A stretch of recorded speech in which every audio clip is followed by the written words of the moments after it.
This is Juz 7. I am not perfect and I am human and I make mistakes.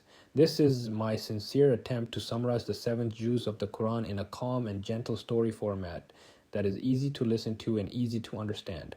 I ask for patience and grace. What follows is one continuous story with a soothing tone and staying faithful to the meaning and historical flow of Juz 7. The story continues as God speaks to the heart about truth, responsibility, and the long history of guidance given to humanity. At this stage, the message becomes more reflective, drawing lessons from earlier nations and reminding people that guidance has always been available, but acceptance has always been a choice. God begins by reminding people that He has sent messengers to every community, each one calling people to worship God alone and to live justly. No nation was left without guidance. Yet throughout history, many people rejected these messengers, not because the message was unclear, but because it challenged pride, power, and comfort. The story then focuses on the people of Noah. Noah called his people patiently, day and night, in public and in private. He urged them to seek forgiveness and turn back to God, promising them mercy and blessing. But many mocked him and refused to listen. They followed leaders who misled them and clung to traditions without reflection.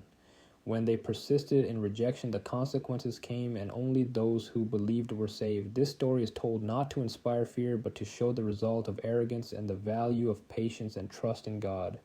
The narrative then moves to the people of Hud, known as the people of Ad. They were strong, confident, and proud of their power. They believed their strength made them untouchable. Hud reminded them that their strength was a gift from God and that gratitude and humility were required. But they rejected him, mocked him, and demanded proof in arrogance. When they refused to change, a devastating punishment came, leaving only ruins behind. Their story becomes a reminder that power without humility leads to destruction. Next, the story turns to the people of Salih, known as the people of Thamud. They were skilled builders who carved homes into mountains. Salih called them to worship God alone and gave them a clear sign. They were told to respect this sign and not harm it. Yet they chose defiance and violence instead of obedience.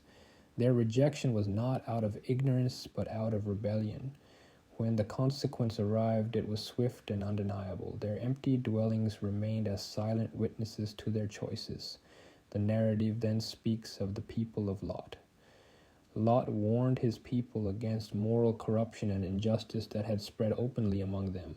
He called them to purity, dignity, and restraint, but they responded with mockery and threats. They rejected guidance not only with denial but with hostility. When the punishment came, Lot and those who believed were saved, while wrongdoing was removed from the land. This story emphasizes that moral decay harms societies deeply and that God's justice restores balance. The story continues with the people of Shuayb. They were known for dishonest trade, cheating others in weights and measures, and spreading corruption while claiming to be upright. Shuayb called them to fairness, honesty, and awareness of God.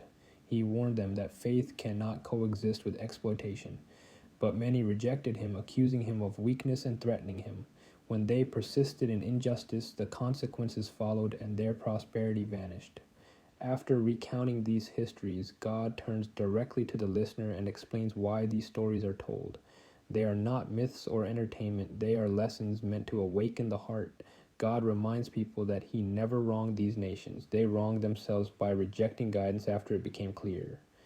The story then shifts to the nature of revelation itself. God explains that the Quran confirms earlier messages and clarifies what people disputed. It is described as guidance, mercy, and healing for those who believe. But for those who reject it, it only increases loss, not because the message is harmful, but because their hearts are closed. God reminds people that creation itself is full of signs. The heavens, the earth, the alternation of night and day, the rain that brings life to the land, all point toward a single creator. These signs are for people who reflect, not for those who turn away without thought. The narrative then addresses false assumptions about God. Some people claim that God has partners or intermediaries, or that He would never hold them accountable. God firmly rejects these ideas and reminds humanity that worship belongs to Him alone. No one can benefit or harm except by His permission. The story turns again toward accountability. God describes the day when people will be gathered and false leaders will deny those who followed them blindly. Every soul will stand alone, responsible for its own choices. Excuses and blame will not help. Truth will be clear and justice will be complete. God then comforts the believers. He reassures them that a rejection of truth is not new and that messengers before them were also denied. Patience is encouraged and perseverance is praised. God promises that his support comes at the right time, even if people grow impatient. The Jews also addresses arrogance in belief. Some people assume that guidance belongs only to them or that others are beneath them. God warns against such pride, as true honor comes from humility, sincerity, and obedience, not from lineage, wealth, or status. As the story continues, God reminds people that life in this world is temporary. Enjoyment and power and possessions fade. What remains is character, intention, and faith.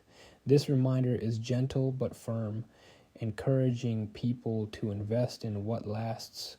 The Jews ends by calling people to reflection and choice.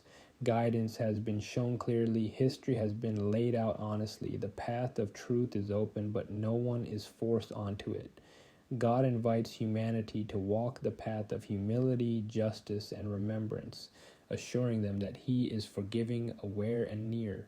In this way, Juz 7 flows as a long reflection on human history and human behavior.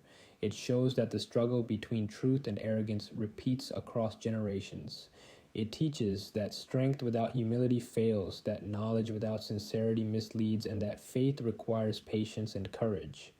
Above all, it reassures the heart that God's guidance is constant, his justice is perfect, and his mercy is always available to those who turn back with sincerity and trust.